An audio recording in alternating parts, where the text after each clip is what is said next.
This channel has spent a lot of time talking about the issues in South America, primarily Venezuela, for one reason and one reason only. It was my job in the military. I was a Spanish linguist many, many, many years ago, back when Venezuela was our ally. That's how long ago this was. One of the reasons the military has a great deal of interest in the region is, well, it's our southern border, number one. And number two, there's a lot of criminality that leaks its way into our country from this region. I'm not debating that at all. I could tell you all sorts of stories about it from personal experience. But the real 800-pound gorilla in the room that no one has ever tried to tackle is why. Why do these people who ship the drugs into our country go to such lengths to do it? Narco submarines, huge pipelines, all sorts of tunnels dug.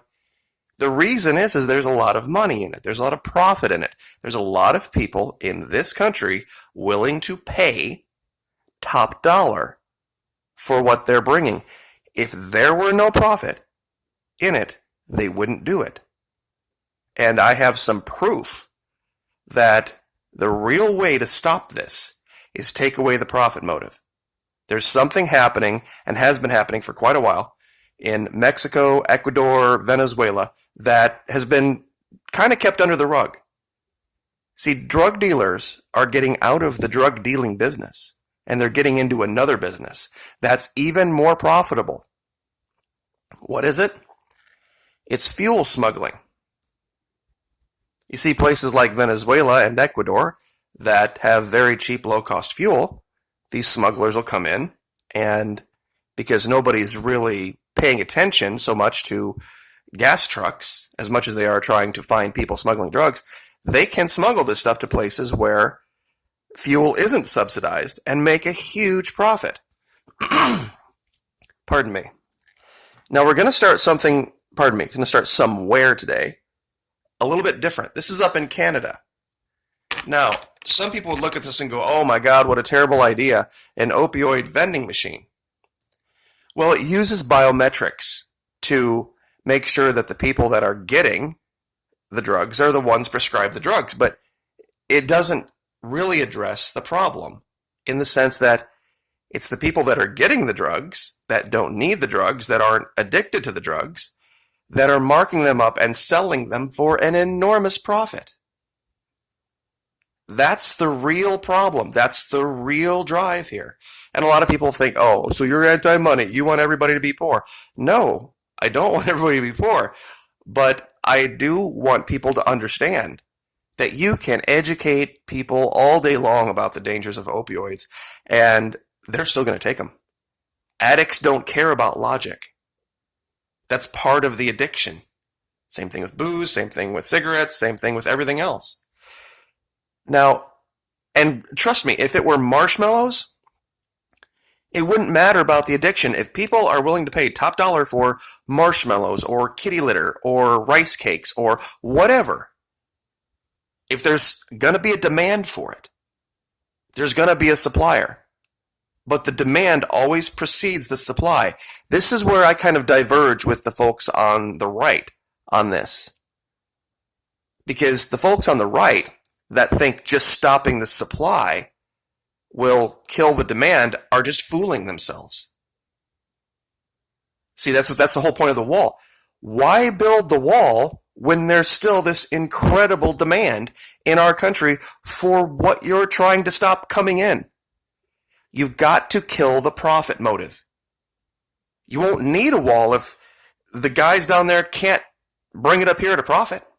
If it costs so much to make, so much to transport, and nobody's willing to pay what they need to turn a profit, they won't do it. And I know this is like capitalism evil again. Unregulated, unfettered, uncontrolled capitalism, absolutely. Dirt cheap gasoline fueling Colombia's cocaine cartels. Mexico's drug cartels, now hooked on fuel, cripple the country's refineries. See, there's a lot more money to be made now by smuggling fuel. And I'm trying to, oh, it was this one. There's something the guy said that was just absolutely so prescient. He said, everybody needs gasoline, not everybody takes drugs. And as you can see, these are the areas. This was one of the biggest problems that Venezuela faced because they were trying to do a good work. They were trying to say, our people have a right to the benefit of the resources of the nation. So they didn't charge for fuel. So people would just come across the border from Colombia and steal it, basically, and then sell it in Colombia for a profit.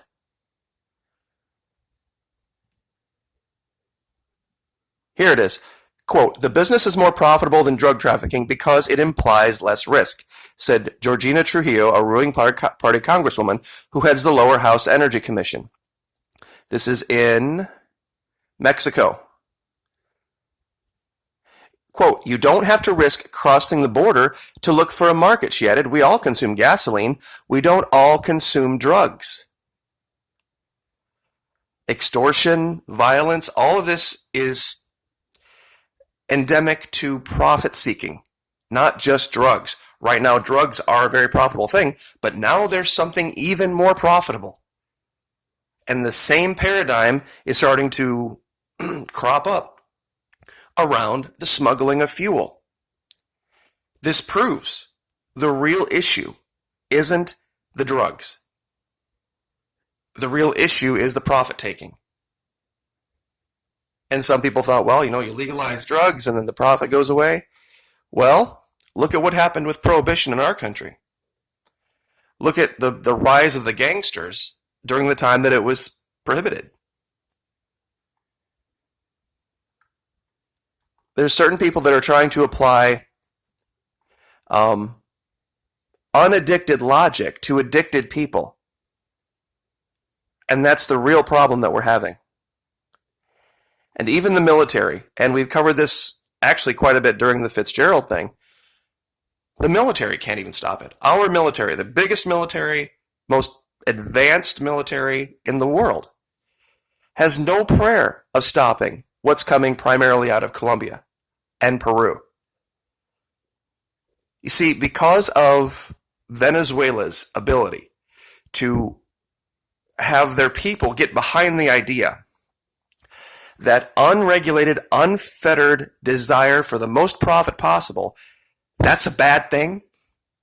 And stopping that's why, even though, regardless of what DC tells you, Venezuela is not a big source of drugs coming into this country.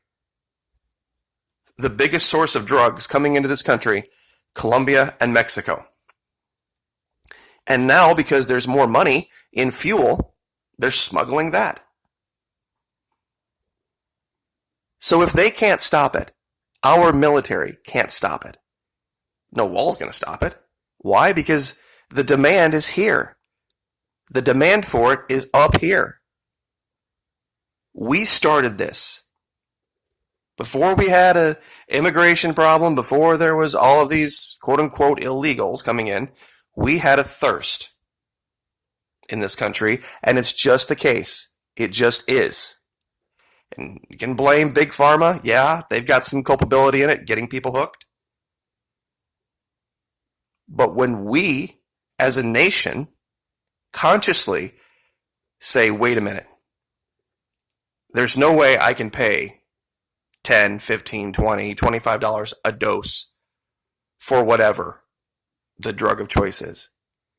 Just not possible. I can't do it. That's what causes the destruction in communities. People buying the drugs instead of paying the rent, instead of paying the car insurance, instead of paying for whatever, paying for their kids' clothes or their kids' books. I know people think, oh, you're just anti-profit and you're anti-capitalism. Well, look at the effect of what unfettered, unregulated, virtually unregulated capitalism does. We are now controlled by corporatists. One group calling themselves Democrats, one group calling themselves Republicans. but they're all corporatists. They all want to feed at that trough. And the ironic thing about the smuggling of the fuel is that, of course, that takes the fuel and takes it out of that pipeline where they can tax it and get their slice. And that's the real problem. That's why they really don't like the fuel smuggling. Is because all along the line, there's people taking their slice. Whereas when you work an underground economy, so to speak, with an underground currency or whatever, all those people get cut out of the loop. And they're losing the profit they think they're entitled to. So this is one of the big things that people don't talk about when they talk about South America. They like to talk in platitudes about, build a wall, and as if that's going to stop it. It's not going to stop it. Until you can build a floating wall from the tip of Texas down here, all the way around the Gulf, all the way around the state of Florida, and all the way up to Nova Scotia, or you can build a wall continuing off the west coast that goes all the way up here to British Columbia. This little teeny weeny wall ain't going to get the job done. Sorry. Because the demand is here. The profit motive is here. They will find a way. It will just be more expensive. And addicts will find a way to get the money. Because they're addicts. The same thing's going to happen with fuel. When they can just basically get the fuel for free, everything is profit from that point on. I mean, you've got to pay your security guys, and you've got to pay the fuel to get it from A to B. But after that, the harder they make it on them, you've got to kill the profit motive of it. Once they can't make any money doing it, they'll stop doing it. Pretty simple equation there. You wouldn't go to work if they didn't pay you, right? If you didn't make enough money at work to even justify having the car to drive back and forth to work, why would you? Why would you bother? It's just basic logic. And that's why this whole thing of calling Venezuela evil is ridiculous. Because they've realized this. They're way ahead of us on this. You can't destroy all profit motive, but you can't let it be the number one driver of the economy in your country. You just can't do it. And once again, one of the things that, and you can look this up, if evil, terrible, horrible socialism fails so badly, look this up. Chavez had a bank that he was loaning money at low or no interest to other countries in Central and South America so they could get out of debt to the IMF. One of the big problems he realized was that, we're making all this money from oil and it's sitting in U.S. banks. And he realized the problem of that.